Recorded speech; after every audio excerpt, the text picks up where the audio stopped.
মৃত্যুর প্রস্তুতিমূলক আমি জীবনে এই মুহূর্তেই আমার জীবনের মৃত্যুর প্রস্তুতিমূলক 4টা অঙ্গীকার গ্রহণ করব।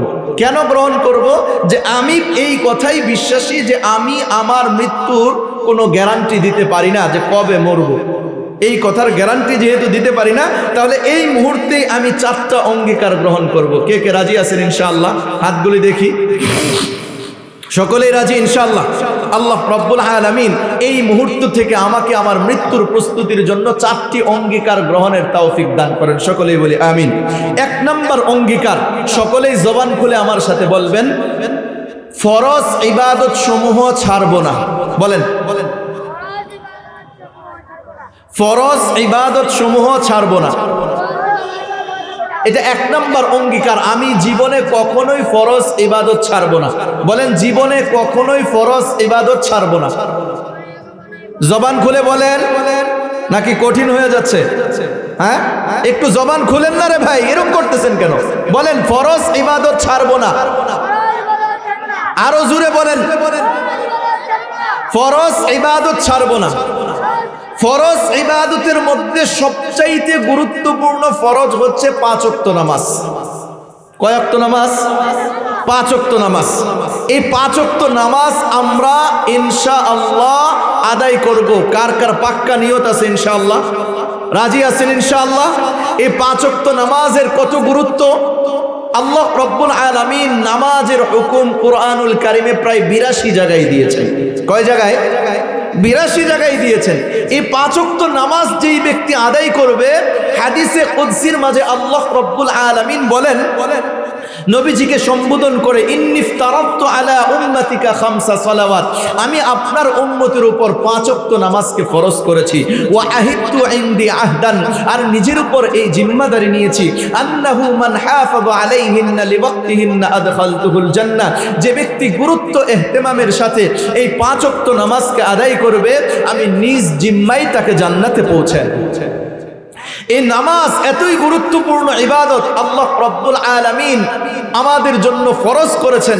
এই নামাজের মধ্যে আল্লাহ রব্বুল আলামিন সমস্ত মাখলুকাতের ইবাদতকে একত্রিত করে দিয়েছেন। আসমানবাসীর মধ্যে, আসমানের মধ্যে, প্রত্যেকটা আসমানের মধ্যে ফেরেশতা আছে। এমন কোনো জায়গা নাই যেখানে অর্ধ হাত বা 1 হাত জায়গা খালি আছে যেখানে ফেরেশতা নাই। অর্থাৎ প্রতিটা জায়গায় ফেরেশতা অবস্থান করতেছে। কেউ দাঁড়ানো অবস্থায় আল্লাহ তাআলার ইবাদত করছে, কেউ রুকু অবস্থায়, কেউ বসা অবস্থায়, কেউ সিজদা অবস্থায় ইবাদত করছে। আল্লাহ রব্বুল আলামিন মাত্র 2 রাকাত নামাজের ভিতরে সমস্ত ফেরেশতাদের ইবাদতকে একত্রিত করে দিয়েছেন। তা এইভাবে 2 রাকাত নামাজের মধ্যে মানুষ কিছুক্ষণ হয়তো দাঁড়িয়ে থাকে, না হয় রুকুর মধ্যে থাকে, না হয় বসা অবস্থায় থাকে, না হয় শোয়া অবস্থায় থাকে, সিজদা অবস্থায় থাকে। কথা ঠিক না ঠিক? আল্লাহ রব্বুল আলামিন সমস্ত ফেরেশতাদের ইবাদত এই 2 রাকাত নামাজের ভিতরে একত্রিত করে দিয়েছেন। শুধু এতটুকুই নয়, বরং আল্লাহ রব্বুল আলামিন পৃথিবীর বুকে যত মাখলুক সৃষ্টি করেছেন, সমস্ত মাখলুকাতের মাঝে আল্লাহ রব্বুল আলামিন সমস্ত মাখলুকাত আল্লাহ তাআলার জিকির করে, তাসবিহ পাঠ করে। মাখলুকাতের মাঝে কিছু মাখলুক এরকম আছে যারা পেটের উপর ভর করে চলে। আল্লাহ তাআলা বলেন, ওয়াল্লাহু খালাকা কুল্লা দাব্বাতিন মিম্মা, জমিনে চলমান যত প্রাণী আছে সমস্ত প্রাণীকে আমি পানির থেকে বানিয়েছি। ফামিনহুম মাইয়ামশি আলা বাতনি, কিছু প্রাণীকে এমন করে দিয়েছি যারা পেটের উপর ভর করে চলে। ওয়ামিনহুম মাইয়ামশি আলা রিজলাইন, কিছু প্রাণীকে এমন করে দিয়েছি যারা 2 পায়ের উপর ভর করে চলে। ওয়ামিনহুম মাইয়ামশি আলা আরবা, আর কিছু প্রাণী এমন আছে যারা 4 পায়ের উপর ভর করে চলে। অর্থাৎ কিছু প্রাণী শোয়া অবস্থায়, কিছু প্রাণী রুকু অবস্থায়, কিছু প্রাণী এরকম 2 পা অবস্থায়, দাঁড়ানো অবস্থায় ইবাদত বন্দেগী করছে। কুরআনুল কারীমে আল্লাহ তাআলা বলেন, তুসাব্বিহু লাহুস সামাওয়াতুস সাবউ ওয়াল আরদু ওয়া মান ফীহিন্না, আসমান ও জমিনের মাঝে যা কিছু আছে সবকিছু আল্লাহ তাআলার তাসবিহ পাঠ করে। সুতরাং যেই প্রাণীটা পেটের উপর ভর করে শোয়া অবস্থায় আছে, সেও তো আল্লাহ তাআলার তাসবিহ পাঠ করছে।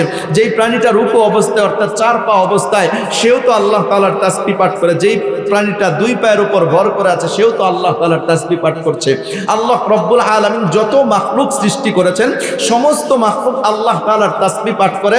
আল্লাহ রব্বুল আলামিন যেহেতু সমস্ত মাখলুকাতের উপর মানুষকে শ্রেষ্ঠত্ব দান করেছেন, এই কারণে 2 রাকাত নামাজের ভিতরে আল্লাহ রব্বুল আলামিন সমস্ত মাখলুকাতের ইবাদতকেও একত্রিত করে দিয়েছেন। সুবহানাল্লাহ। আলহামদুলিল্লাহিল ওয়াহিদিল কাহ্হার, العزيز الغفار مكور الليل على النهار تذكرة لأولي القلوب والأبصار وتبصرة لذوي الألباب والاعتبار الذي أيقظ من خلقه من اصطفاه فزهدهم في هذه الدار وشغلهم بمراقبته وإدامة الافتكار أحمده أبلغ حمد وأزكاه وأشمله وأدماه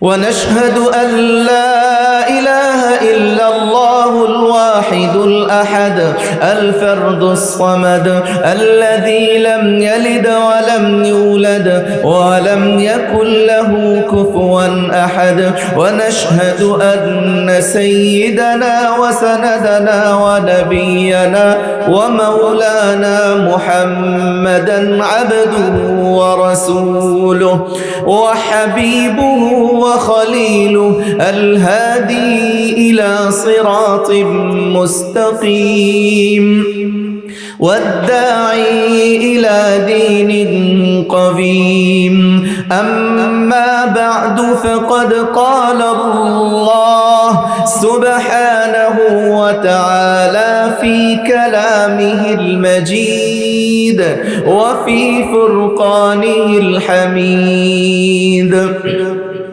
أعوذ بالله من الشيطان الرجيم بسم الله الرحمن الرحيم أينما تكونوا يدرككم الموت ولو كنتم في بروج مشيدة وقال الله سبحانه وتعالى فإذا جاء أجلهم لا يستأخرون ساعة ولا يستقدمون وقال رسول الله صلى الله عليه وسلم كما تعيشون تموتون أو كما قال النبي صلى الله عليه وسلم আল্লাহ রব্বুল আলামিনের দরবারে লাখো কোটি শুকরিয়া জ্ঞাপন করছি যে আল্লাহ রব্বুল আলামিন আমাদেরকে বরকতময় মজলিসে উপস্থিত হওয়ার তৌফিক দান করেছেন। এজন্য সকলেই দিলের গভীর থেকে শুকরিয়া আদায় করি আলহামদুলিল্লাহ। শুকরিয়া আদায়ের একটি বাক্য হলো আলহামদুলিল্লাহ। যে ব্যক্তি এই আলহামদুলিল্লাহ বাক্যের মাধ্যমে রব্বুল আলামিনের বেশি থেকে বেশি শুকরিয়া আদায় করে রব্বুল আলামিন তার জন্য দুইটা পুরস্কার দান করেন। বলেন তো কয়টা পুরস্কার? দুইটা পুরস্কার। এক নাম্বার পুরস্কার, তাকে যাবতীয় বিপদ আপদ থেকে রক্ষা করে দেন। দ্বিতীয় নাম্বার পুরস্কার, তার যাবতীয় অভাব অনটনকেও দূর করে দেন। সুবহানাল্লাহ।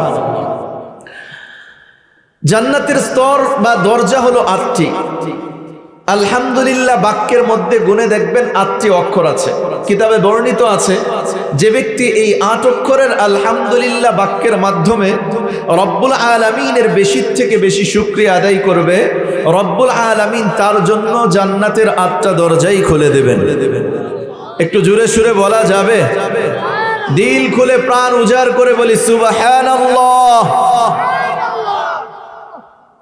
মানুষের জীবনটা খোলা আকাশে নিচে একটা মাঠের মধ্যে যদি একটা প্রদীপ জ্বালিয়ে রাখা হয়, একটা বাতি জ্বালিয়ে রাখা হয়, অথবা একটা মোমবাতি এটা জ্বালিয়ে রাখা হয়েছে, এই মোমবাতির আলোর কোনো গ্যারান্টি আছে? যে কোনো মুহূর্তের হালকা বাতাসের একটা ঝাপটা আসার সাথে সাথেই এই মোমবাতি বা কুপিবাতির আলোটা নিভে যাবে। ঠিক তদ্রূপ মানুষের জীবনটা এরকম, যে কোনো মুহূর্তেই জীবনটা নিঃশেষ হয়ে যাইতে পারে।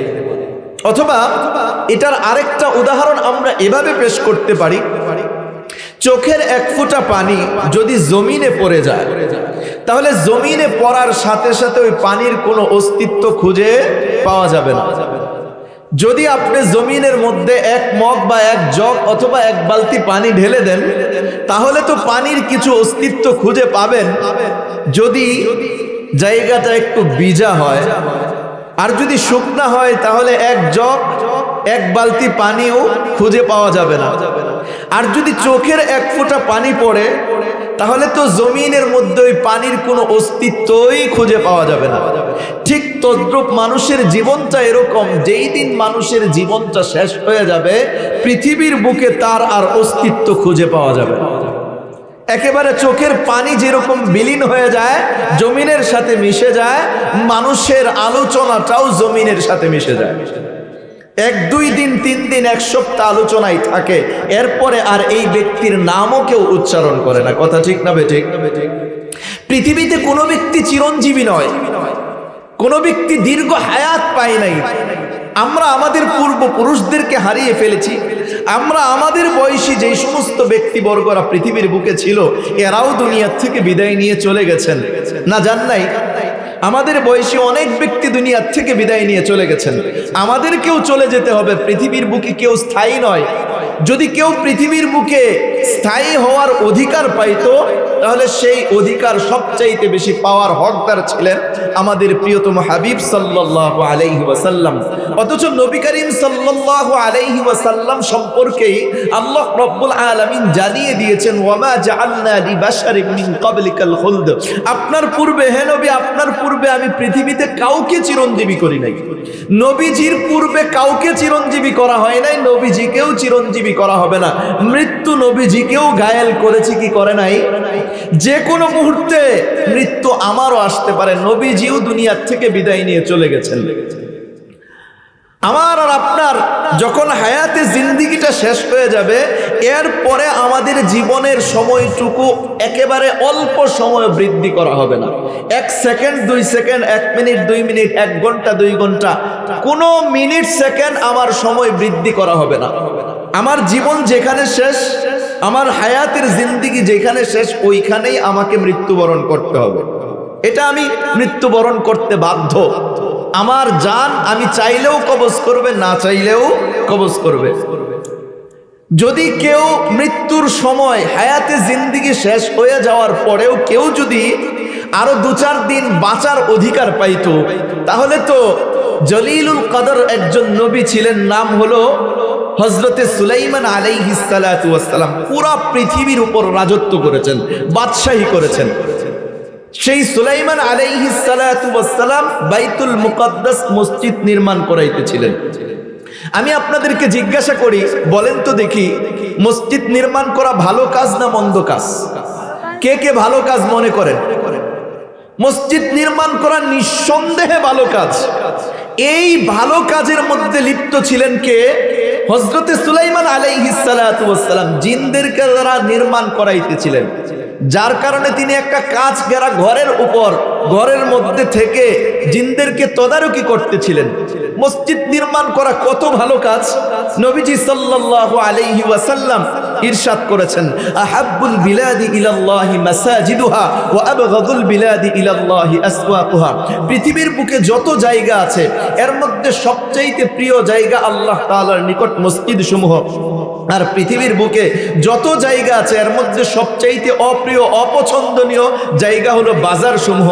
কিন্তু দুঃখজনক বাস্তব সত্য হলো, আজকে আমাদের বাজারেই সময় বেশি কাটে, মসজিদে কম। কথা ঠিক না বেঠিক? মসজিদের ব্যাপারে নবীজি সাল্লাল্লাহু আলাইহি ওয়াসাল্লাম অপর এক হাদিসে ইরশাদ করেন, আম্বানা লিল্লাহি মাসজিদান ইউযকারু ফীহি ইসমুল্লাহ বানাল্লাহু লাহু বাইতান ফিল জান্নাহ।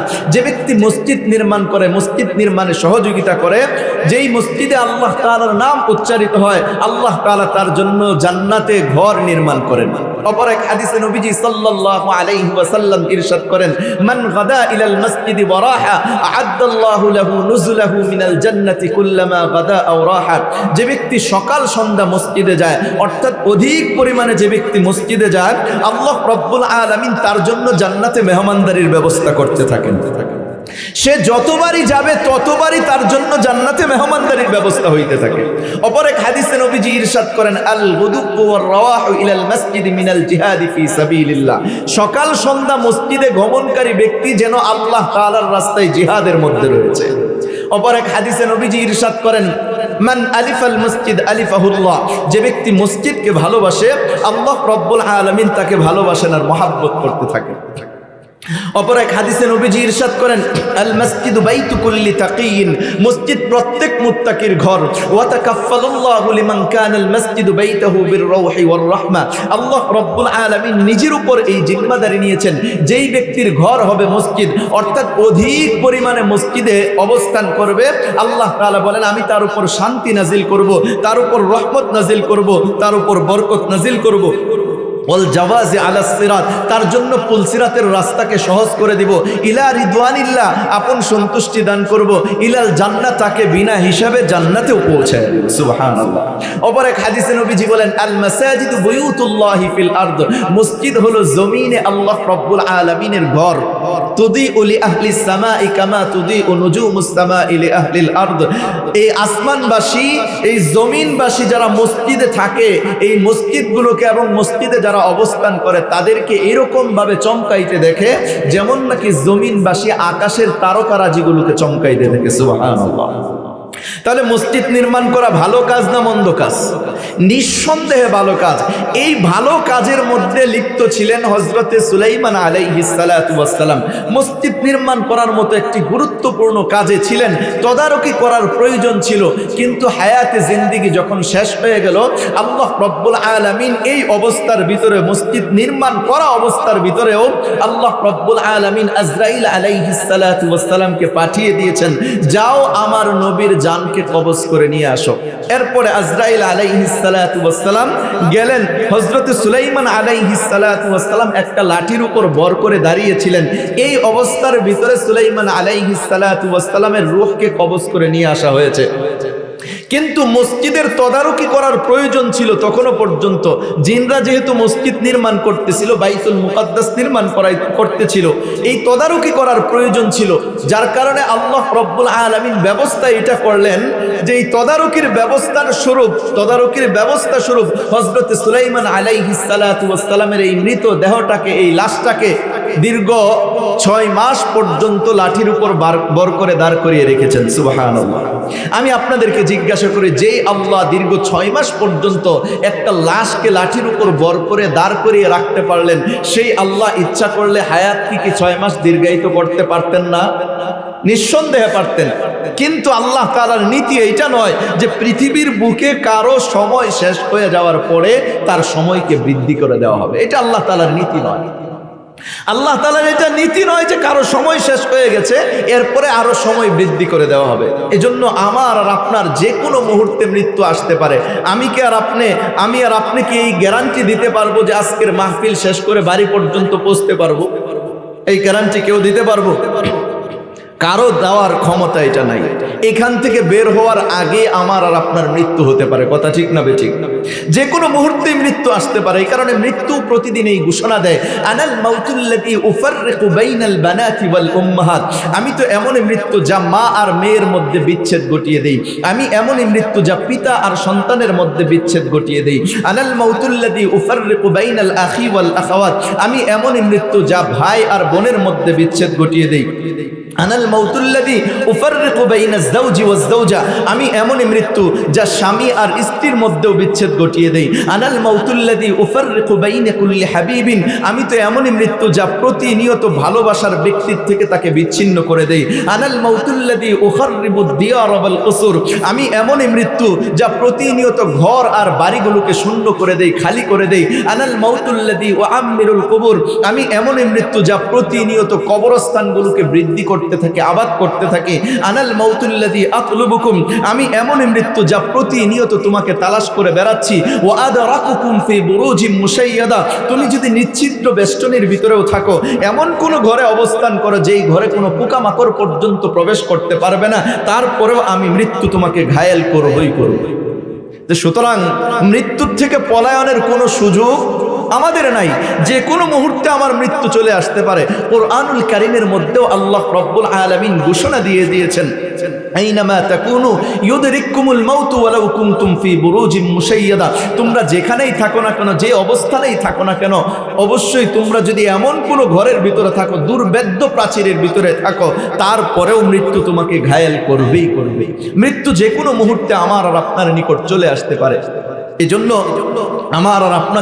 আমাকে আর আপনাকে একটু চিন্তা করতে হবে যে আমি যদি এই মুহূর্তে মৃত্যুবরণ করি তো আমার অবস্থা কি হবে, আমার অবস্থাটা কি হবে, আমার অবস্থা কি, আমি জান্নাতবাসী হব না জাহান্নামী হয়ে যাব।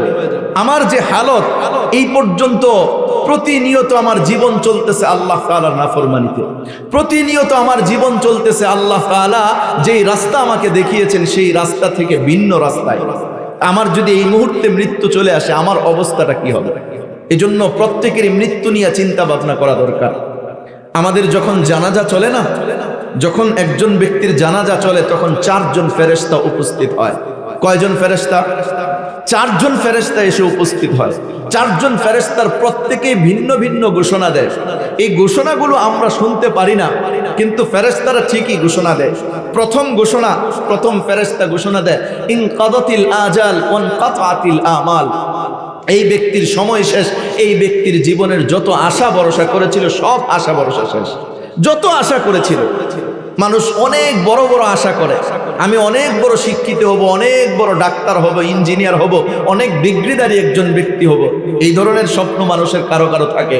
কারো স্বপ্ন থাকে আমি একটা দোকানের মালিক, আমি 10টা দোকানের মালিক হব। কারো স্বপ্নে থাকে আমি 1 বিঘা জমির মালিক, আমি 10 বিঘা জমির মালিক হব। কারো স্বপ্ন থাকে আমি এলাকার একজন নেতা হব, মেম্বার হব, চেয়ারম্যান হব, এমপি হব, মন্ত্রী হব। কথা বাস্তব না অবাস্তব? এক একজনের স্বপ্ন এক এক ধরনের থাকে। মানুষ স্বপ্ন বলতে থাকে আমার জীবনটা আমি এইভাবে এইভাবে সাজাবো, কিন্তু এই স্বপ্ন শেষ হয়ে যায় মৃত্যু নামক জিনিসটা যখন তাকে ঘায়েল করে, সমস্ত স্বপ্ন তার শেষ। এজন্যই প্রথম ফেরেশতা ঘোষণা করে ইনকাদাতিল আজাল, এই ব্যক্তির সময় শেষ, এই ব্যক্তির জীবনে যত আশা ভরসা করেছিল, যত স্বপ্ন সে বুনেছিল, সমস্ত স্বপ্ন এবং সমস্ত আশা ভরসাও শেষ। দ্বিতীয় ফেরেশতা ঘোষণা করে যাহাবাতিল আমওয়াল ওয়া বাকিয়াতিল আমাল, শুধু এই ব্যক্তির সমস্ত ধন সম্পত্তি হাতছাড়া হয়ে গেছে। যত ধরনের যত ধন সম্পত্তি আছে, সে যেভাবেই কামাক, হালাল কামাক আর হারাম কামাই, যেভাবেই কামাই না কেন, আমরা এই সম্পত্তি আমাদের থাকবে? এই সম্পত্তি নিয়ে কবরে যেতে পারবো? কারো অধিকার কি আছে? পৃথিবীর বুকে এরকম কোনো ব্যক্তি কি আছে যে সম্পদ নিয়ে কবরে পৌঁছেছে? যে কোনো ব্যক্তি মৃত্যুবরণ করে ওই কাফনের কাপড়, ওই টুপি, যত বড় ধনাত্মই হোক না কেন। কিন্তু একটু খেয়াল করি না যে আমরা এই সম্পদটা কামাইতেছি কিভাবে? একটু খেয়াল করি না যেই সম্পত্তি আমি হারাম উপায়ে কামাবো, এই সম্পত্তির জবাবদিহি আমাকেই করতে হবে। আমার সন্তান আমার হারাম কামাইয়ের জবাবদিহি করবে না, আমার স্ত্রী পুত্র, আমার আত্মীয় স্বজন এইগুলোর জবাবদিহি করবে না, কিন্তু এরা শান্তিতে ভোগ করবে। কিন্তু আমাকে জবাবদিহি করতে হবে, শাস্তি আমাকেই ভোগ করতে হবে। এমনকি আপনি আশ্চর্য হবেন, যাহাবাতিল আমওয়াল, ফেরেশতা যে ঘোষণা করে এই ব্যক্তির সমস্ত ধন সম্পত্তি হাতছাড়া হয়ে গেছে, এটা শুধু মৃত্যুর সময় না, মৃত্যুর আগ মুহূর্তেই হাতছাড়া হয়ে যায়। কথা ঠিক না বেঠিক? উদাহরণ খেয়াল করেন, এই যে আমরা এখন যারা টাকা কামাইতেছি, একটা সময় আমাদের বার্ধক্য চলে আসে, আমাদের দাড়িগুলি পেকে যায়। কথা ঠিক না বেঠিক? একটা সময় এমন বার্ধক্য আসে, কিন্তু জীবনভর আমি কামিয়েছি, বিঘা বিঘা জমির মালিক এখনো পর্যন্ত আমি, আমার টাকা পয়সা, তারপরে ওই বৃদ্ধ বয়সে আসার পরে আমার টাকা, আমার কামানো জিনিসের উপর আমার ক্ষমতা থাকে না। সন্তানের কাছে চেয়ে চেয়ে চলে যে বাবা 500 টাকা দে, বাজারে যাবো, একটু চা খাবো।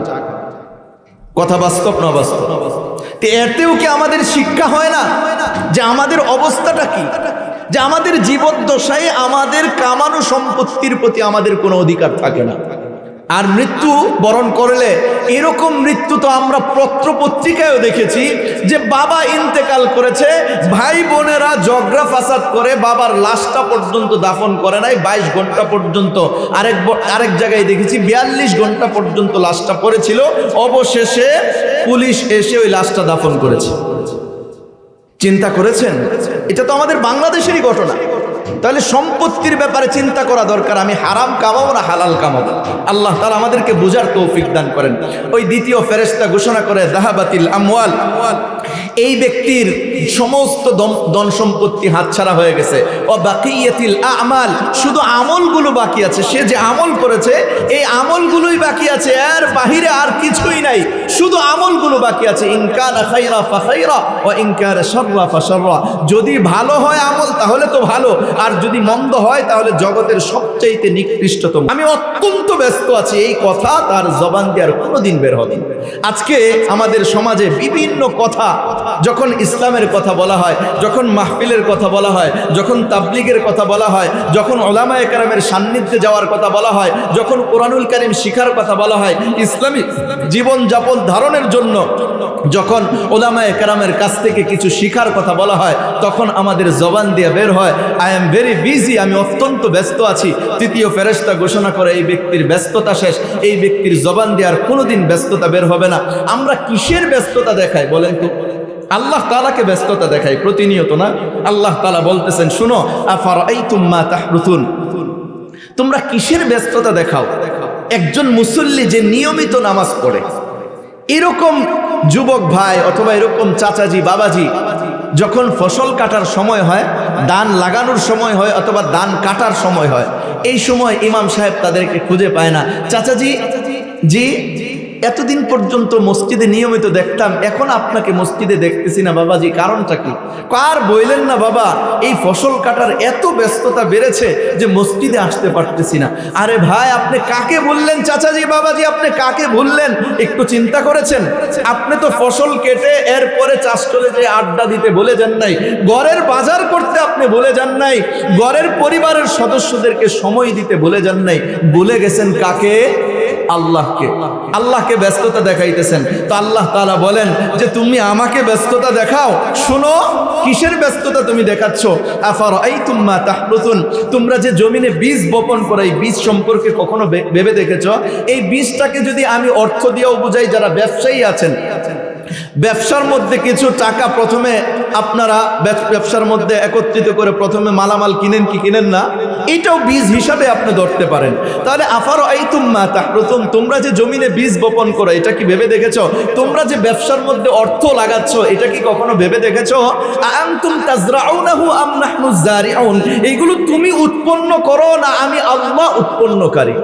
আল্লাহ তাআলা বলেন এইগুলো তো আমি উৎপন্ন করেছি, তুমি তো শুধু জমিনে বীজটা রেখে চলে এসেছো, এগুলোর থেকে ফসল আমি আল্লাহ উৎপাদন করেছি। তুমি ব্যবসার মধ্যে টাকা খরচ করেছো, এই ব্যবসার মধ্যে তো উন্নতি আমি দান করেছি। তোমার ব্যবসাটা ছোট ছিল, আস্তে আস্তে আস্তে আস্তে আমি বরকত দিয়ে এটাকে বড় করেছি। আল্লাহ তাআলা বলেন এই ব্যস্ততা দেখিয়ে তুমি আমাকে বলে যাচ্ছ, শুনো, লাউ নাশাউ লাজআলনাহু হুতামা, আমি ইচ্ছা করলে এইগুলো কিন্তু খড়কুটায় রূপান্তরিত করে দিতে পারি। এগুলো ইচ্ছা করলে আমি খড়কুটায় রূপান্তরিত করে দিতে পারি। ইচ্ছা করলে রাতের বেলায় তুমি লাখ লাখ টাকার মালামাল থয়ে এরপরে কয়েক লক্ষ টাকা দোকানে ক্যাশ রেখেও বাড়িতে যাবে, আর সকালবেলা তোমার কাছে টেলিফোন যাবে যে আপনার দোকানটা তো পুরো ছাই হয়ে গেছে। আল্লাহ তাআলা এটাই বলতেছেন, লাউ নাশাউ লাজআলনাহু হুতামা, আমি ইচ্ছা করলে সবকিছু খড়কুটায় রূপান্তরিত করে দিতে পারি।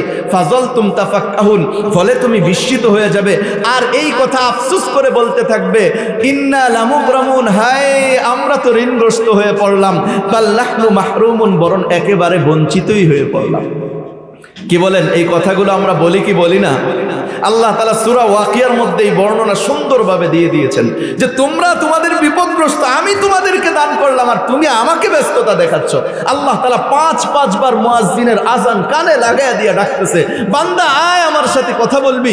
আমি কত বড় নাফরমান আর কত বড় বেঈমান যে আল্লাহ রব্বুল আলামিনের দেয়া চোখ দ্বারা দেখি, আল্লাহ তাআলার দেয়া জবান দ্বারা বলি, আল্লাহ তাআলার দেয়া জিহ্বা দ্বারা স্বাদ গ্রহণ করি, আল্লাহ তাআলার দেয়া নাক দ্বারা আমি ঘ্রাণ শক্তি নেই, নেই, কান দ্বারা আমি শুনি, দেমাগ দ্বারা চিন্তা ভাবনা করি, হাত দ্বারা ধরি, পা দ্বারা চলি। আল্লাহ তাআলার প্রদত্ত দেওয়া ফসল থেকে আমি আমার ক্ষুধা নিবারণ করি, খাবার থেকে ক্ষুধা নিবারণ করি, পানি দ্বারা পিপাসা নিবারণ করি, বাতাসের মাধ্যমে আমি অক্সিজেন নিয়ে আমি বেঁচে থাকি। সেই আল্লাহ তার সাথে কথা বলার জন্য ডাকে, আর আমি পৃষ্ঠ প্রদর্শন করে অন্যদিকে দৌড়াইতে থাকি। কথা ঠিক না বে ঠিক? এজন্য আজকের এই মজলিসে পাক্কা নিয়ত করি ইনশাআল্লাহ 5 বার আল্লাহ তাআলার দরবারে হাজিরা দিয়ে দিব ইনশাআল্লাহ। কার কার পাক্কা নিয়ত আছে ইনশাআল্লাহ? আল্লাহ রাব্বুল আলামিন আমাদেরকে তৌফিক দান করেন। 3 নম্বর ফেরেশতার ঘোষণা, জালাতিল আশগাল, এই ব্যক্তির ব্যস্ততা শেষ। এই ব্যক্তি জবানে আর কোনোদিন বলবেন আমি ব্যস্ত আছি। অবাকিয়াল ওয়াবাল, কিন্তু বিপদের বড় বড় ঘাটিগুলি বাকি আছে। মৃত্যুর এক বিপদ, কবরের এক বিপদ, হাসরের ময়দানের বিপদ, পুলসিরাতের বিপদ, এত বড় বড় বিপদগুলি আছে, কিন্তু তার ব্যস্ততা শেষ। 4th ফেরেশতার ঘোষণা, তুবা লাকা ইন কানা মুতঈমুকা মিনাল হালাল ওয়া কুনতা মাশগুলান বিখিদমাতি দিল জালাল। তোমার জন্য সুসংবাদ, যদি তুমি আল্লাহ রাব্বুল আলামিনের গোলামিতে তুমি জীবনটা কাটিয়ে থাকো এবং আল্লাহ রাব্বুল আলামিনের দেওয়া হালাল ভাবে তুমি জীবন যাপন করে থাকো, হারাম থেকে যদি তুমি বেঁচে থাকো, হালাল অনুযায়ী জীবন যাপন করেছো এবং আল্লাহ রাব্বুল আলামিনের গোলামিতে তুমি জীবন কাটিয়েছো, তাহলে তোমার জন্য সুসংবাদ। এজন্য আমরা হালাল অনুযায়ী জীবন কাটাবো তো ইনশাআল্লাহ। আমরা আল্লাহ রাব্বুল আলামিনের গোলামিতে আমাদের জীবনকে অতিবাহিত করব তো ইনশাআল্লাহ। আল্লাহ রাব্বুল আলামিন আমাদেরকে তৌফিক দান করেন। হযরতে আলী রাদিয়াল্লাহু তাআলা আনহু একদিন কবরের পাশ দিয়ে যাচ্ছিলেন, এমত অবস্থায় কবরবাসীদেরকে সম্বোধন করে বলেন, ইয়া আহলাল কুবুর, হে কবরবাসী শুনো, আমওয়ালুকুম কুসিমাত, তোমাদের যেই ধন সম্পত্তি ছিল এগুলো বন্টিত হয়ে গেছে, বাগবাটোয়ারা হয়ে গেছে, কে কতটুকু নিবে এটা নিয়ে গেছে। আমওয়ালুকুম কুসিমাত ওয়া দিয়ারুকুম সুকিনাত, তোমরা যে ঘর বাড়িগুলো তোমরা তৈরি করেছিলে এইগুলো মানুষ নিয়ে নিয়েছে, এইগুলোর বসবাস তারা করতেছে, তারা বসবাসের মধ্যে লেগে গেছে, এগুলো তোমার হাতছাড়া হয়ে গেছে। ওয়া দিয়ারুকুম সুকিনাত ওয়া নিসাউকুম যুববিজাত, এবং তোমাদের স্ত্রীগণ অন্যত্র বিবাহ বন্ধনে আবদ্ধ হয়ে সুখে শান্তিতে সংসারও করছে। ওয়া আওলাদুকুম হুররিমাত, আর তোমাদের সন্তানাদিরা পিতার ভালোবাসার থেকে বঞ্চিত হয়ে গেছে, পিতার ভালোবাসার থেকে তারা বঞ্চিত হয়ে গেছে। এটা তো গেল যারা কবরবাসী, তাদেরকে উদ্দেশ্য করে আলী রাদিয়াল্লাহু তাআলা আনহু বলেন, আর জীবিতদেরকে উদ্দেশ্য করে একদিন বলতেছিলেন, ইরতাহালাতিদ দুনিয়া মুদবিরা, আরে শোনো, দুনিয়া আস্তে আস্তে আস্তে আস্তে তোমাদের থেকে দূরে সরে যাচ্ছে। ওয়ারতাহালাতিল আখিরাতু মুকবিলা, আর আখিরাত তোমাদের আস্তে আস্তে নিকটবর্তী হয়ে যাচ্ছে। ওয়ালিকুল্লি ওয়াহিদাতিন মিনহা বানুন, আর প্রত্যেকের সন্তান আছে, দুনিয়া এবং আখিরাতের সন্তান তথা অধিবাসী আছে। কেউ দুনিয়ার সন্তান, দুনিয়ার অধিবাসী, কেউ আখিরাতের অধিবাসী। দুনিয়াতে থেকেই কেউ আখিরাত কামায়, কেউ দুনিয়াতে থেকে দুনিয়া কামায়, এরপরে দুনিয়ার থেকে বিদায় হয়। এজন্যই বলতেছিলেন যে প্রত্যেকের জন্যই ওয়ালিকুল্লি ওয়াহিদাতিন মিনহুমা বানুন, এই দুনিয়া এবং আখিরাত প্রত্যেকেরই সন্তান তথা অধিবাসী আছে। ফাকুনু মিন আবনাইল আখিরা, সুতরাং তোমরা আখিরাতের সন্তান তথা অধিবাসী হয়ে যাও। ওয়ালা তাকুনু মিন আবনাইদ দুনিয়া, তোমরা দুনিয়ার সন্তান হয়ো না, দুনিয়ার অধিবাসী হয়ো না। ফা ইন্নাল ইয়াউমা আমালুন ওয়ালা হিসাব, আজকে তো নিশ্চয় শুনো যে আজকে তোমাদের আমলের সুযোগ আছে কিন্তু হিসাব নিকাশ নাই। ওয়া গাদান হিসাবুন ওয়ালা আমাল, আর আগামীকাল তথা কিয়ামতের ময়দানে হিসাব আছে কিন্তু আমলের কোনো সুযোগ নেই। কিয়ামতের ময়দানে আমল করতে পারবে না, আমলের কোনো সুযোগ নেই। আমল এই জামানায় এই পৃথিবীতে আমাকে করে নিতে হবে। রাজি আছি ইনশাআল্লাহ? আল্লাহ রাব্বুল আলামিন আমাদেরকে তৌফিক দান করেন। এই মৃত্যু যে কোনো মুহূর্তে আমাকে আর আপনাকে ঘায়েল করতে পারে। পৃথিবীর বুকে কাল কোনো ব্যক্তি দেখতে পারে নাই। আজকের যেই রাত্রে আমরা অবস্থান করছি, এখন তো আগামীকালকে আগামীকাল বলছি, কিন্তু কালকে যখন সকাল হবে ওই কালটাকে আমি আজ বলবো না, কাল বলবো, আজ বলবো। কেননা পৃথিবীতে কাল কোনো ব্যক্তি দেখতে পারে নাই। উর্দুতে একটা প্রবাদ বাক্য আছে, কাল কিসনে দেখা, কাল কে দেখেছে? কাল কেউ দেখে নাই। কেননা যেই দিন যে ব্যক্তি মারা যায় ওই দিন তো তার জন্য আজই হয়, কাল হয় না। যেদিন যে ব্যক্তি মারা যায় ওই দিন তার জন্য আজ হয়, কাল হয় না। কাল কোনো ব্যক্তি দেখতে পারে নাই। আমরা তো আজকে প্রতিনিয়ত খালি তালাশ করতেছি যে আজকে না কালকের থেকে ভালো হয়ে যাব, কালকের থেকে নামাজ পড়বো, পরশুর থেকে নামাজ পড়বো, তারিখ করতে থাকে। তো আমি কাল পর্যন্ত যে বেঁচে থাকবো এটার গ্যারান্টি আপনাকে কে দিল? আপনি কাল পর্যন্ত বেঁচে থাকবেন এটার গ্যারান্টি আপনাকে কে দিল? যে কোনো মুহূর্তেই তো আমার মৃত্যু চলে আসতে পারে, যে কোনো মুহূর্তে আমি মৃত্যুবরণ করতে পারি। এই প্রস্তুতি এই মুহূর্ত থেকে আমাকে নিতে হবে। আমরা কি এই কথার গ্যারান্টি দিতে পারবো যে ইনশাআল্লাহ আমি বাড়ি পর্যন্ত যাইতে পারবো? এই কথার গ্যারান্টি কেউ দিতে পারবো না? পারবো না। যেহেতু পারবো না, তাহলে এই মুহূর্তে আমার জন্য করণীয় কি? আমি তো প্রতিনিয়ত তালাশ করছি যে আমি আগামীকাল থেকে নামাজ পড়বো, আগামীকাল থেকে দাড়ি রেখে দেবো, আগামীকাল থেকে সুন্নতি লেবাস পরবো, আরে ওই অমুক মাস থেকে আমি মসজিদে চলে যাব, আরে এখনো ছেলে মেয়ে বিয়া দেই নাই, বা আমি এখনো যুবক আছি। ও যুবক, আপনার মতো আমার মতো অনেক যুবক দুনিয়ার থেকে চলে গেছে, কি যায় না? বড় তাগড়া যুবক বাস রাস্তায় বের হয়েছে, হইতে হতেই বের হওয়ার সাথে সাথেই শেষ। আছে না নাই? আমাকে আর আপনাকে যে কোনো মুহূর্তে মৃত্যু ঘায়েল করতে পারে কি পারে না বলেন? আমি যে আগামীকাল করতেছি এই বিষয়টা হযরতে ইমাম গাযালী রাহমাতুল্লাহ আলাইহি একটা উদাহরণের মাধ্যমে চমৎকারভাবে বুঝিয়ে দিয়েছেন। তিনি একটা উদাহরণ তার কিতাবের মধ্যে লিখেছেন যে একজন বাদশা তার সুন্দর ফলের একটা বাগান আছে, এই ফলের মধ্যে বিভিন্ন প্রকারের ফল আছে। একজন ব্যক্তিকে ডাক দিয়ে বলেছেন যে এই যে একটা টুকরি তোমাকে দিলাম, এই টুকরিতে করে তুমি বাগানে প্রবেশ করবে, আমার দেওয়া বাগান, আমার দেওয়া টুকরি, তুমি শুধু বাগানে প্রবেশ করবে। এরপরে টুকরির মধ্যে বাগানের ভালো ভালো উত্তম উত্তম ফলগুলো তুমি টুকরিতে ভরে নিয়ে আসবে, আমি তোমাকে পুরস্কৃত করব। তবে একটা শর্ত আছে, বাগানের এক মাথায় থেকে তুমি যখন প্রবেশ করবে, ফল সংগ্রহ করতে করতে করতে করতে যখন একেবারে শেষ প্রান্তে চলে যাবে, দ্বিতীয়বার আবার ফল সংগ্রহ করার জন্য বাগানের ভিতরে যেতে পারবে না। এই ব্যক্তি তো মহা খুশি যে এত বড় বিষয়, যে আমাকে বাদশার টুকরিও দিল, আবার বাদশার বাগানে প্রবেশ করতে দিল, এইখান থেকে ফল সংগ্রহ করে আমি নিয়ে আসব, আর বাদশাহ আমাকে পুরস্কৃত করবে। এই ব্যক্তি খুশির তীব্রতায় বাগানে প্রবেশ করেছেন। বাগানে প্রবেশ করার পরে দেখেন যে কিছু কিছু ফল দেখা যাচ্ছে। তো চিন্তা করলেন যে এই ফলগুলো সংগ্রহ না করে আমি এই বাগানের সবচাইতে ভালো উন্নত মানের ফল যেটা, এইটা আমি আমার টুকরিতে সর্বপ্রথম ভরবো, এরপরে অন্য অন্য ফল ভরে আমি আমার টুকরিটা ভরপুর করে ফেলবো। চিন্তা চেতনা ভালো না খারাপ? ভালো করতেছিল চিন্তা, আমাদের দৃষ্টিকোণ থেকে ভালো। এরপরে এই ব্যক্তি আরেকটু গভীরে প্রবেশ করেছেন। এরপরে দেখেন যে আগের তুলনায় এখানে ফলগুলো আরো উন্নত। তিনি ভাবলেন এখানের ফল যেহেতু উন্নত, সামনে মনে হয় আরো উন্নত ফল আছে, আমি আরেকটু সামনে অগ্রসর হই, সেখানে যে আমি উন্নত মানের ফলগুলো আমার টুকরিতে ভরে এরপরে অন্য অন্য ফলগুলো ভরে আমি ইনশাআল্লাহ টুকরি ভরে বাদশার দরবারে যাব, এরপরে বাদশার কাছ থেকে আমি পুরস্কার গ্রহণ করব।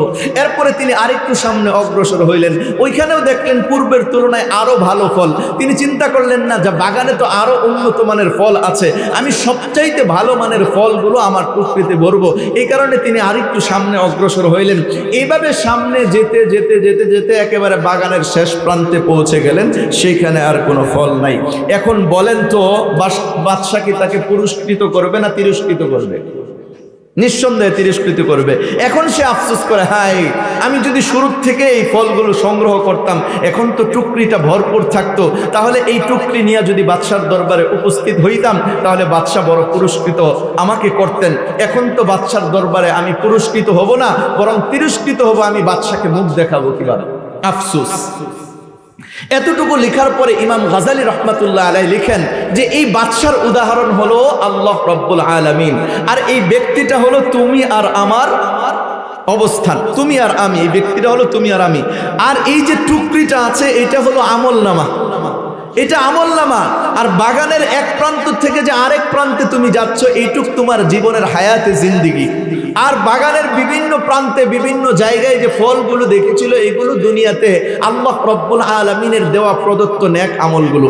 এইগুলো সংগ্রহ করতে করতে করতে করতে জীবনের শেষ প্রান্তে পৌঁছতে হবে। কিন্তু প্রতিনিয়ত আমি শুধু চিন্তা করে আগামীকাল করব, আগামীকাল করব, আগামীকাল করব। তো আগামীকাল করতে করতে করতে করতে আমি তো শেষ প্রান্তে চলে আসি, তখন আর পিছনে ফেরত যাওয়ার কোনো সুযোগ আছে? হ্যাঁ, আমার জীবন শেষ হয়ে যায়।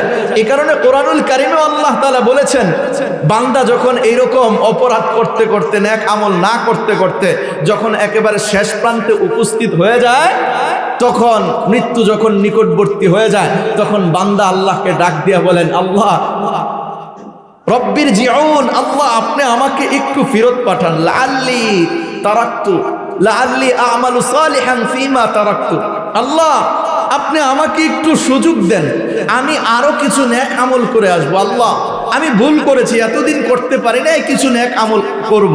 আল্লাহ তাআলা বলবেন, কাল্লা, তোমাকে এই সুযোগ আর কখনোই দেওয়া হবে না। আমি যে আফসোসই করি না কেন, তখন ওই আফসোস আর শোনা হবে না। আল্লাহ তাআলা একটা হায়াতে জিন্দিগি আমাকে আর আপনাকে দান করেছেন। এই হায়াতে জিন্দিগির মধ্যেই আমাকে আর আপনাকে নেক আমলের টুকরিটা ভরপুর করতে হবে, অর্থাৎ আমল নামাটা আমাকে পরিপূর্ণ করে নিতে হবে। রাজি আছি ইনশাআল্লাহ? মৃত্যুর প্রস্তুতি আমাকে এই মুহূর্তেই নিতে হবে। আমাদের হায়াতে জিন্দিগি কতটুকু? নবীজি বলেছেন, আমারু উম্মতি বাইনা 60 ওয়া 70, আমার উম্মতের গড় হায়াত হলো 60 বা 70 বছর। এর চাইতে বেশি হায়াত পেয়েছে সমাজে এই ধরনের সংখ্যা একেবারেই অল্প। এই বাড়িতে একজন, পাশের বাড়িতে নাই, তারপরের বাড়িতে নাই, তারপরের বাড়িতে একজন। হাতের কড়াই গুনে গুনে আপনি বের করতে পারবেন যে সমাজে 60-70-এর বেশি হায়াত পেয়েছে কতজন। কথা ঠিক না ঠিক? যদি এই হাদিস রাখেন, তাহলে ওই হাদিসের দিকে তাকান, আমরা কতবার শ্বাস প্রশ্বাস নিয়ে আর ছাড়ি কেউ কোনোদিন গুনে দেখেছি? কিন্তু প্রত্যেকবার শ্বাস নেওয়ার সময় আর ছাড়ার সময় এক ফেরেশতা আল্লাহ তাআলার কাছে অনুমতি চায়, আয় আল্লাহ আমসিক আও আতরুক, আল্লাহ এই বান্দাকে শ্বাস নিতে দেব না এখানেই বন্ধ করে দেব। যদি আল্লাহ তাআলা বলেন যে এই বান্দা শ্বাস নিয়েছে আর ছাড়তে দিস না, ছেড়েছে আর নিতে দিস না, তাহলে এখানেই খতম। এজন্যই বলি, মৃত্যুর মাত্র 2টা অবস্থা, তৃতীয় কোনো অবস্থা নেই। কেউ শ্বাস উপরে নেয় আর ছাড়তে পারে না, কেউ ছাড়ে আর নিতে পারে না, এর বাহিরে কোনো অবস্থান নেই। সুতরাং আমাকে আর আপনাকে এই মুহূর্তেই মৃত্যুর প্রস্তুতি নিতে হবে। এই মৃত্যুর প্রস্তুতি নিতে কে কে রাজি আছে ইনশাআল্লাহ? হ্যাঁ, সকলেই রাজি ইনশাআল্লাহ? তাহলে মৃত্যুর প্রস্তুতিমূলক 4টা অঙ্গীকার আজকে গ্রহণ করব। কয়টা অঙ্গীকার বলেন? জবান খুলে বলেন, কয়টা অঙ্গীকার? 4টা অঙ্গীকার। কয়টা? ভালো করে বলেন, জবান খুলে, কয়টা অঙ্গীকার? 4টা অঙ্গীকার গ্রহণ করব মৃত্যুর প্রস্তুতিমূলক। আমি জীবনে এই মুহূর্তেই আমার জীবনের মৃত্যুর প্রস্তুতিমূলক 4টা অঙ্গীকার গ্রহণ করব। কেন গ্রহণ করব? যে আমি এই কথাই বিশ্বাসী যে আমি আমার মৃত্যুর কোনো গ্যারান্টি দিতে পারি না যে কবে মরব। এই কথার গ্যারান্টি যেহেতু দিতে পারি না, তাহলে এই মুহূর্তেই আমি 4টা অঙ্গীকার গ্রহণ করব। কে কে রাজি আছেন ইনশাআল্লাহ? হাতগুলি দেখি। সকলেই রাজি ইনশাআল্লাহ? আল্লাহ রব্বুল আলামিন এই মুহূর্ত থেকে আমাকে আমার মৃত্যুর প্রস্তুতির জন্য 4টি অঙ্গীকার গ্রহণের তৌফিক দান করেন। সকলেই বলি আমিন। 1 নম্বর অঙ্গীকার, সকলেই জবান খুলে আমার সাথে বলবেন, ফরজ ইবাদত সমূহ ছাড়ব না। বলেন, ফরজ ইবাদত সমূহ ছাড়ব না। এটা 1 নম্বর অঙ্গীকার, আমি জীবনে কখনোই ফরজ ইবাদত ছাড়ব না। বলেন, জীবনে কখনোই ফরজ ইবাদত ছাড়ব না। জবান খুলে বলেন, নাকি কঠিন হয়ে যাচ্ছে? হ্যাঁ, একটু জবান খুলেন না রে ভাই, এরকম করতেছেন কেন? বলেন, ফরজ ইবাদত ছাড়ব না। আরো জোরে বলেন, ফরজ ইবাদত ছাড়ব না। ফরজ ইবাদতের মধ্যে সবচাইতে গুরুত্বপূর্ণ ফরজ হচ্ছে 5 ওয়াক্ত নামাজ। কয় ওয়াক্ত নামাজ? 5 ওয়াক্ত নামাজ। এই 5 ওয়াক্ত নামাজ আমরা ইনশাআল্লাহ আদায় করব। কার কার পাক্কা নিয়ত আছে ইনশাআল্লাহ? রাজি আছেন ইনশাআল্লাহ? এই 5 ওয়াক্ত নামাজের কত গুরুত্ব! আল্লাহ রব্বুল আলামিন নামাজের হুকুম কোরআনুল কারিমে প্রায় 82 জায়গায় দিয়েছেন। কয় জায়গায়? 82 জায়গায় দিয়েছেন। এই 5 ওয়াক্ত নামাজ যেই ব্যক্তি আদায় করবে, হাদিসে কুদসির মাঝে আল্লাহ রব্বুল আলামিন বলেন, নবীজিকে সম্বোধন করে, ইন্নিফতারাতু আলা উম্মাতিকা 5 সালাওয়াত, আমি আপনার উম্মতের উপর 5 ওয়াক্ত নামাজকে ফরজ করেছি। ওয়া আহিদতু ইনদি আহদান, আর নিজের উপর এই জিম্মাদারি নিয়েছি, আন্নাহু মান হাফাযা আলাইহিন্না লিওয়াক্তিহিন্না আদখালতুহুল জান্নাহ, যে ব্যক্তি গুরুত্ব ইহতিমামের সাথে এই 5 ওয়াক্ত নামাজকে আদায় করবে, আমি নিজ জিম্মায় তাকে জান্নাতে পৌঁছায়। এই নামাজ এতই গুরুত্বপূর্ণ ইবাদত, আল্লাহ রাব্বুল আলামিন আমাদের জন্য ফরজ করেছেন। এই নামাজের মধ্যে আল্লাহ রাব্বুল আলামিন সমস্ত মাখলুকাতের ইবাদতকে একত্রিত করে দিয়েছেন। আসমানবাসীর মধ্যে, আসমানের মধ্যে, প্রত্যেকটা আসমানের মধ্যে ফেরেশতা আছে। এমন কোন জায়গা নাই যেখানে অর্ধ হাত বা এক হাত জায়গা খালি আছে যেখানে ফেরেশতা নাই। অর্থাৎ প্রতিটা জায়গায় ফেরেশতা অবস্থান করতেছে। কেউ দাঁড়ানো অবস্থায় আল্লাহ তাআলার ইবাদত করছে, কেউ রুকু অবস্থায়, কেউ বসা অবস্থায়, কেউ সিজদা অবস্থায় ইবাদত করছে। আল্লাহ রাব্বুল আলামিন মাত্র 2 রাকাত নামাজের ভিতরে সমস্ত ফেরেশতাদের ইবাদতকে একত্রিত করে দিয়েছেন। তা এইভাবে 2 রাকাত নামাজের মধ্যে মানুষ কিছুক্ষণ হয়তো দাঁড়িয়ে থাকে, না হয় রুকুর মধ্যে থাকে, না হয় বসা অবস্থায় থাকে, না হয় শোয়া অবস্থায় থাকে, সিজদা অবস্থায় থাকে। কথা ঠিক না বে ঠিক? আল্লাহ রাব্বুল আলামিন সমস্ত ফেরেশতাদের ইবাদত এই 2 রাকাত নামাজের ভিতরে একত্রিত করে দিয়েছেন। শুধু এতটুকুই নয়, বরং আল্লাহ রাব্বুল আলামিন পৃথিবীর বুকে যত মাখলুক সৃষ্টি করেছেন, সমস্ত মাখলুকাতের মাঝে আল্লাহ রাব্বুল আলামিন সমস্ত মাখলুকাত আল্লাহ তাআলার জিকির করে, তাসবিহ পাঠ করে। মাখলুকাতের মাঝে কিছু মাখলুক এরকম আছে যারা পেটের উপর ভর করে চলে। আল্লাহ তাআলা বলেন, ওয়াল্লাহু খালাকা কুল্লা দাব্বাতিন মিম্মা, জমিনে চলমান যত প্রাণী আছে সমস্ত প্রাণীকে আমি পানির থেকে বানিয়েছি। ফামিনহুম মান ইয়ামশি আলা বাতনি, কিছু প্রাণীকে এমন করে দিয়েছি যারা পেটের উপর ভর করে চলে। ওয়ামিনহুম মান ইয়ামশি আলা রিজলাইন, কিছু প্রাণীকে এমন করে দিয়েছি যারা 2 পায়ের উপর ভর করে চলে। ওয়ামিনহুম মান ইয়ামশি আলা আরবা, আর কিছু প্রাণী এমন আছে যারা 4 পায়ের উপর ভর করে চলে। অর্থাৎ কিছু প্রাণী শোয়া অবস্থায়, কিছু প্রাণী রুকু অবস্থায়, কিছু প্রাণী এরকম 2 পা অবস্থায়, দাঁড়ানো অবস্থায় ইবাদত বন্দেগী করছে। কুরআনুল কারীমে আল্লাহ তাআলা বলেন, তুসাব্বিহু লাহুস সামাওয়াতুস সাবউ ওয়াল আরদু ওয়া মান ফীহিন্না, আসমান ও জমিনের মাঝে যা কিছু আছে সবকিছু আল্লাহ তাআলার তাসবিহ পাঠ করে। সুতরাং যেই প্রাণীটা পেটের উপর ভর করে শোয়া অবস্থায় আছে সেও তো আল্লাহ তাআলার তাসবিহ পাঠ করছে। যেই প্রাণীটা রুকু অবস্থায় অর্থাৎ 4 পা অবস্থায় সেও তো আল্লাহ তাআলার তাসবিহ পাঠ করে। যেই প্রাণীটা 2 পায়ের উপর ভর করে আছে সেও তো আল্লাহ তাআলার তাসবিহ পাঠ করছে। আল্লাহ রাব্বুল আলামিন যত মাখলুক সৃষ্টি করেছেন সমস্ত মাখলুক আল্লাহ তাআলার তাসবিহ পাঠ করে। আল্লাহ রাব্বুল আলামিন যেহেতু সমস্ত মাখলুকাতের উপর মানুষকে শ্রেষ্ঠত্ব দান করেছেন, এই কারণে 2 রাকাত নামাজের ভিতরে আল্লাহ রাব্বুল আলামিন সমস্ত মাখলুকাতের ইবাদতকেও একত্রিত করে দিয়েছেন। সুবহানাল্লাহ। একটু চিন্তা করে দেখেন, সমস্ত মাখলুকাতের ইবাদতকে আল্লাহ রাব্বুল আলামিন একত্রিত করে দিয়েছেন। যে মানুষ 2 রাকাত নামাজে দাঁড়ায়, কিছুক্ষণ দাঁড়িয়ে তাসবিহ পাঠ করে, আল্লাহ তাআলার গুণ কীর্তন করে, এরপরে রুকুতে যায়, ওই রুকুতে যায় আল্লাহ তাআলার গুণ কীর্তন করে, আল্লাহ তাআলার প্রশংসা করে, আবার বসা অবস্থায় আল্লাহ তাআলার গুণ কীর্তন করে, প্রশংসা করে, এরপরে সিজদায় যায়, সিজদা অবস্থায় আল্লাহ রাব্বুল আলামিনের প্রশংসা করে। আল্লাহ রাব্বুল আলামিন এই 2 রাকাত নামাজের ভিতরে সমস্ত মাখলুকাতের ইবাদতকেও একত্রিত করে দিয়েছেন। এই জন্য এই নামাজ আমরা 5 ওয়াক্ত নামাজ মসজিদে যে জামাতের সাথে আদায় করার কার কার পাক্কা নিয়ত আছে ইনশাআল্লাহ? যেই পর্যন্ত লাউড স্পিকারের আওয়াজ পৌঁছতেছে, আমার মা বোনদের কানে আওয়াজ যাচ্ছে, আপনারাও পাক্কা নিয়ত করেন ইনশাআল্লাহ আজানের সাথে সাথেই 5 ওয়াক্ত নামাজ আদায় করবেন। রাজি আছেন ইনশাআল্লাহ? আমাদের মা বোনরাও রাজি থাকি ইনশাআল্লাহ, আর আমরা এখানে যারা আছি আমরাও পাক্কা নিয়ত করি। তাহলে ফরজ ইবাদতের মধ্যে সর্বপ্রথম ফরজ হচ্ছে 5 ওয়াক্ত নামাজ আদায় করা। দ্বিতীয় নম্বর ফরজ ইবাদত হচ্ছে যাকাত আদায় করা। কি আদায় করা বলেন? 52.5 ভরি রূপার সমপরিমাণ মূল্যের কারো যদি ব্যবসায়িক পণ্য থাকে, কারো যদি টাকা থাকে, কারো যদি রূপা অথবা স্বর্ণ থাকে, অথবা সবগুলো মিলিয়েও যদি 52.5 ভরি রূপার সমমূল্যের হয়ে যায়, তাহলে এই ব্যক্তির উপর বৎসরে জাকাত ফরজ হয়ে যায়। 1 বছরে একবার জাকাত ফরজ হয়।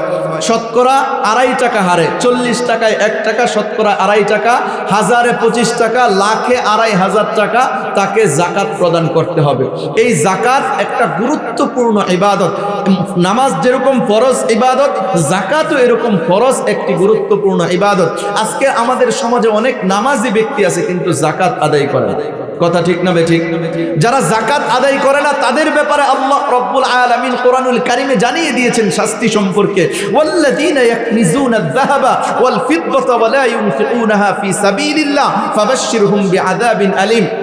যারা স্বর্ণ এবং রূপা এগুলোকে জমা করে রাখে, এগুলো টাকা পয়সা এগুলো একত্রিত করে রাখে, জমা করে রাখে, আল্লাহর রাস্তায় খরচ করে না তথা জাকাত আদায় করে না, ফাবাশশিরহুম বিআযাবিন আলীম। নবীজিকে সম্বোধন করে আল্লাহ তাআলা বলেন তাদেরকে যন্ত্রণাদায়ক শাস্তির সুসংবাদ দাও। শাস্তি কি কোনো সময় সুসংবাদ হয় না দুঃসংবাদ? আল্লাহ তাআলা মজা করে বলতেছেন যে তাদেরকে যন্ত্রণাদায়ক শাস্তির সুসংবাদ দাও। শাস্তিটা কেমন হবে? ইয়াউমা ইউহমা আলাইহা ফি নারি জাহান্নামা ফাতুকওয়া বিহা জিবাহুহুম ওয়া জুনুবুহুম ওয়া যুহুরুহুম হাদা মা কানাসতুম লিআনফুসিকুম ফাযুকু মা কুনতুম তাকনিজুন। এই তারা যে সম্পত্তিগুলো জমা করে রেখেছিল, এর সঠিক যাকাত আদায় করে নাই, এইগুলোকে জাহান্নামের আগুনে উত্তপ্ত করা হবে, আর এইগুলোর মাধ্যমে তাদেরকে কপালে, পিঠে এবং পাজরে শেক দেওয়া হবে। আর এই কথা বলা হবে, এইগুলো সেই সম্পত্তি যা তোমরা জমা করে রেখেছিলে, আজকে এইগুলোর স্বাদ তোমরা আস্বাদন করো যা তোমরা জমা করে রেখেছিলে। সুতরাং যাদের উপর জাকাত ফরজ, এই ত্রিশালবাসী যারা ব্যবসায়ী আছেন, প্রত্যেকটা ব্যবসায়ীর উপর প্রায় জাকাত ফরজ হয়ে যায়। কেননা 52.5 ভরি রূপার, বর্তমান রূপার মূল্য একটু বেশি, এই কারণে হয়তো একটু বেশি টাকা হবে, লাখ টাকার উপরে চলে যাবে। কিন্তু ত্রিশালে যারা ব্যবসা করে, কারো তো 1 লাখ টাকা দিয়ে ব্যবসা হয় না। কথা বাস্তব না বাস্তব? 1 লাখ টাকা দিয়ে ব্যবসা হয়? প্রত্যেকেরই টাকা সংখ্যা লাখ লাখ টাকা দিয়ে ব্যবসা করতেছে। কিন্তু ত্রিশালের বাসীর অনেক ব্যবসায়ী আছে, অনেক ব্যক্তিবর্গরা আছে যাদের উপর জাকাত ফরজ, কিন্তু জাকাত আদায় করছে না। এই জাকাতগুলো কিয়ামতের ময়দানে, যেই সম্পত্তি আপনি কামাই করছেন, ধরে রাখছেন, এইগুলো কিয়ামতের ময়দানে বিষাক্ত সাপ আকারে দেওয়া হবে। এইগুলো গলার মধ্যে চেপিয়ে এরপরে মুখের মধ্যে সুবল দিতে থাকবে আর বলতে থাকবে, আমি তোমার সেই সম্পদ, তুমি যে জাকাত না দিয়ে আমাকে জমা করে রেখেছি। এই জন্য গুরুত্বপূর্ণ 2 নম্বর ফরজ ইবাদত হচ্ছে জাকাত আদায় করা। 3 নম্বর ফরজ ইবাদত হচ্ছে রমজান মাসের রোজা রাখা। এই তো কয়েকদিন পরে আসতেছে রমজানের রোজা। রমজান মাসের প্রস্তুতি এখন থেকেই গ্রহণ করব। পাক্কা নিয়ত আছে কার কার ইনশাআল্লাহ? কি প্রস্তুতি গ্রহণ করব? যে রমজান মাসে আমরা যারা ব্যবসায়ী আছি, সমস্ত পণ্যের দাম বাড়িয়ে দেব নাকি? ব্যবসা করব খুব বেশি না, এরকম নয়। বরং আমি রমজান মাসে, নবীজি বলেছেন, তোমার অধীনস্থ কর্মচারীদের যদি কাজের বোঝাকে হালকা করে দাও, তাহলে এর বিনিময়ে আল্লাহ তাআলা তোমাকে মাফ করে দিবেন। এই রমজানের রোজাকে আমাদের উপর ফরজ করা হয়েছে। ইয়া আইয়ুহাল্লাযীনা আমানু কুতিবা আলাইকুমুস সিয়াম কামা কুতিবা আলাল্লাযীনা মিন ক্বাবলিকুম লাআল্লাকুম তাত্তাকুন। হে ঈমানদারগণ, তোমাদের উপর রোজাকে ফরজ করা হয়েছে যেমন নাকি পূর্ববর্তীদের উপর রোজাকে ফরজ করা হয়েছিল। কেন ফরজ করা হয়েছে? লাআল্লাকুম তাত্তাকুন, যেন তোমরা তাকওয়াবান হতে পারো। নবীজি হাদিসে বলেন, মান সামা রমাদান ঈমানান ওয়া ইহতিসাবান গুফিরা লাহু মা তাকদ্দামা মিন যামবি। যে ব্যক্তি মান সামা রমাদান ঈমানান ওয়া ইহতিসাবান, যে ব্যক্তি ঈমানের সাথে সওয়াবের আশায় রমজানের রোজা রাখে, আল্লাহ রাব্বুল আলামিন তাকে তার অতীতের সমস্ত গুনাহ খাতাগুলি মাফ করে দেন। এজন্য রমজানের রোজা প্রত্যেকে রাখবো তো ইনশাআল্লাহ? কার কার পাক্কা নিয়ত আছে ইনশাআল্লাহ? রাখবো ইনশাআল্লাহ। আল্লাহ রাব্বুল আলামিন আমাদেরকে তৌফিক দান করেন। তাহলে বলতেছিলাম যে আমাদের গুরুত্বপূর্ণ ফরজের মধ্যে প্রথম ফরজ হচ্ছে নামাজ আদায় করা, 2 নম্বর ফরজ হচ্ছে জাকাত আদায় করা, 3 নম্বর গুরুত্বপূর্ণ ফরজ হচ্ছে রমজান মাসের রোজা রাখা, 4 নম্বর গুরুত্বপূর্ণ ফরজ হচ্ছে হজ আদায় করা, বাইতুল্লাহর হজ আদায় করা। ওয়ালিল্লাহি আলান নাসি হিজ্জুল বাইতি মান ইসতাতাআ ইলাইহি সাবিলা। যাদের উপর হজ ফরজ হয়েছে, অর্থাৎ বাইতুল্লাহ যাওয়ার মতো যাদের ক্ষমতা আছে, তাদের উপর হজ্জে বাইতুল্লাহ ফরজ। একটু ভালো করে এই বিষয়টা একটু বোঝার চেষ্টা করি। অনেকেই ভাবি আমার উপর হজ ফরজ হয় নাই, কিন্তু অনেকের উপর হজ ফরজ হয়ে গেছে, কিন্তু মানুষ চিন্তাও করে না। মাসআলাটা পরিষ্কারভাবে নিয়ে নেন। আপনার প্রয়োজনের অতিরিক্ত যেই জমি আছে, প্রয়োজনের অতিরিক্ত যেই সম্পত্তি আছে, যেই জমি দ্বারা আপনার সারা বছরের খরচ চলে, এইটার বাহিরে যদি 1 কাঠা জমিও থাকে, ওই 1 কাঠা জমি বিক্রি করার মাধ্যমে যদি আপনি মক্কায় যেতে পারেন এবং মক্কার থেকে ফেরত আসতে পারেন, এবং যেই কয়দিন আপনি মক্কাতে থাকবেন, এই কয়দিনের অনুপস্থিতির যে বিষয়টা থাকবে, এইটা থাকে, এই সময় অনুপস্থিতির সময় যদি আপনার পরিবারের খরচ হয়ে যায়, তাহলে আপনার উপর হজ্জে বাইতুল্লাহ ফরজ। সুতরাং যেই ব্যক্তি হজ্জে বাইতুল্লাহ যার উপর ফরজ হয়ে যায়, ওই ব্যক্তি যদি হজ্জে বাইতুল্লাহ আদায় না করে, তাহলে নবীজি বলেছেন সে ইহুদি হয়ে মরুক আর নাসারা হয়ে মরুক, তাতে আমার কিছু যায় আসে না। কিন্তু যে ব্যক্তি হজ আদায় করবে, হাদিস শরীফে এসেছে মান হাজ্জা লিল্লাহ ফালাম ইয়ারফুত ওয়ালাম নাফসুক রাজাআ কায়াউমিন ওয়ালাদাতহু উম্মু, যে ব্যক্তি হজ আদায় করে ওই হজের মধ্যে কোনো অশ্লীল ফাহেশা এবং গুনাহের কাজ করে না, সে যেন নিষ্পাপ অবস্থায় এমনভাবে ফেরত আসে যেমন নাকি একজন শিশু মায়ের গর্ভ থেকে নিষ্পাপ অবস্থায় জন্মগ্রহণ করে। সুবহানাল্লাহ।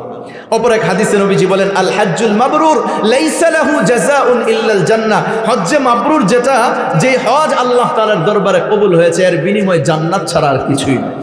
সুতরাং আজকের 1 নম্বর মৃত্যুর প্রস্তুতি হিসাবে আমার 1 নম্বর অঙ্গীকার হলো আল্লাহ রব্বুল আলামিনের ফরজ ইবাদতগুলো আদায় করব। কার কার পাক্কা নিয়ত আছে ইনশাআল্লাহ? গুরুত্বপূর্ণ কয়েকটি ফরজের কথা বললাম। 1 নম্বর হচ্ছে নামাজ আদায় করা, 2 নম্বর যাকাত আদায় করা, 3 নম্বর রমজানের রোজা রাখা, 4 নম্বর হজ্জে বাইতুল্লাহ পালন করা। এছাড়াও আরো যে সমস্ত ফরজগুলো আছে, ফরজ ইবাদতগুলি আছে, এইগুলো আমরা যথাযথভাবে আদায় করব। এটা হলো 1 নম্বর অঙ্গীকার। 2 নম্বর অঙ্গীকার হচ্ছে মোটা দাগের যে সমস্ত হারাম এবং পরিত্যাজ্য বিষয় আছে, যেইগুলোর ব্যাপারে আল্লাহ এবং তার রাসূল সাল্লাল্লাহু আলাইহি সাল্লামের অসন্তুষ্টি আছে, অথবা যেইগুলোর ব্যাপারে আল্লাহ এবং তার রাসূল সাল্লাল্লাহু আলাইহি ওয়াসাল্লাম অভিশাপ দিয়েছেন অথবা জাহান্নামের সরাসরি হুমকি দিয়েছেন, এই সমস্ত মোটা এবং এই সমস্ত মোটা দাগের যে সমস্ত হারাম বিষয়গুলি আছে, এইগুলোর থেকে পরিপূর্ণরূপে বেঁচে থাকবো। মোট কথা, আল্লাহ তাআলা মাফ করেন না, বান্দার হক কখনোই মাফ করবেন না। আল্লাহ তাআলা তার হক, আল্লাহ তাআলার হকগুলো মাফ করে দিবেন, কিন্তু বান্দার হক মাফ করবেন না। এজন্য বান্দার হক যদি আমরা নষ্ট করে থাকি, কাউকে কষ্ট দিয়ে থাকি, কারো সম্পত্তি মেরে থাকি, বান্দার যে কোনো হক নষ্ট করে থাকি, এটা আমাকে যথাযথভাবে আদায় করতে হবে। যদি আদায়ের বিষয় না থাকে তাহলে তার কাছ থেকে যে ক্ষমা চেয়ে নিতে হবে। রাজি আছি ইনশাআল্লাহ? 1 নম্বর অঙ্গীকার, ফরজ ইবাদত ছাড়বো না। 2 নম্বর অঙ্গীকার, আমি হারাম এবং কবিরা গুনাহে লিপ্ত হব না। 3 নম্বর অঙ্গীকার, বান্দার হক নষ্ট করব না। 4 নম্বর অঙ্গীকার, এই উপরোক্ত 3টা বিষয়ের কোনো একটা বিষয়ে যদি জীবনের কোনো ক্ষেত্রে আমার ত্রুটি হয়ে যায়, ভুল হয়ে যায়, অর্থাৎ আমি ফরজ ইবাদত ছেড়ে দিয়েছি, অথবা কোনো হারামে লিপ্ত হয়ে গেছি, কবিরা গুনাহে লিপ্ত হয়ে গেছি, অথবা বান্দার হক নষ্ট করেছি, তাহলে তার যথাযথ তাওবা সাথে সাথেই করে নিবি। রাজি আছি ইনশাআল্লাহ? হ্যাঁ, কার কার পাক্কা নিয়ত ইনশাআল্লাহ? এই 4টা অঙ্গীকার আমি আমার মৃত্যুর প্রস্তুতিমূলক গ্রহণ করলাম। রাজি ইনশাআল্লাহ? কয়টা অঙ্গীকার হলো বলেন? কয়টা অঙ্গীকার? 1 নম্বর ফরজ ইবাদত ছাড়বো না। 2 নম্বর হারাম এবং কবিরা গুনাহে লিপ্ত হব না। 3 নম্বর বলেন বান্দার হক নষ্ট করব না। 4 নম্বর, এই উপরোক্ত 3টা বিষয়ের কোনো একটার ক্ষেত্রে যদি জীবনের কোনো অবস্থাতে ত্রুটি হয়ে যায়, অর্থাৎ ফরজ ইবাদত যদি ছেড়ে দিয়েছি, অথবা হারামে লিপ্ত হয়েছি, অথবা বান্দার হক নষ্ট করেছি, তাহলে এর যথাযথ তওবা সাথে সাথেই করে নিব। রাজি আছি ইনশাআল্লাহ? আল্লাহ রাব্বুল আলামিন এই পর্যন্ত মৃত্যু সম্পর্কে এবং মৃত্যুর প্রস্তুতিমূলক 4টা অঙ্গীকার সম্পর্কে যেই কথাগুলি বললাম, শুনলাম, বলনেওয়ালা শুননেওয়ালা প্রত্যেককে সঠিক বুঝ দান করেন, আমল করার তৌফিক দান করেন। ওয়া আখিরু দাওয়ানা আনিল হামদুলিল্লাহি রাব্বিল আলামিন। আসসালামু আলাইকুম ওয়া রাহমাতুল্লাহ।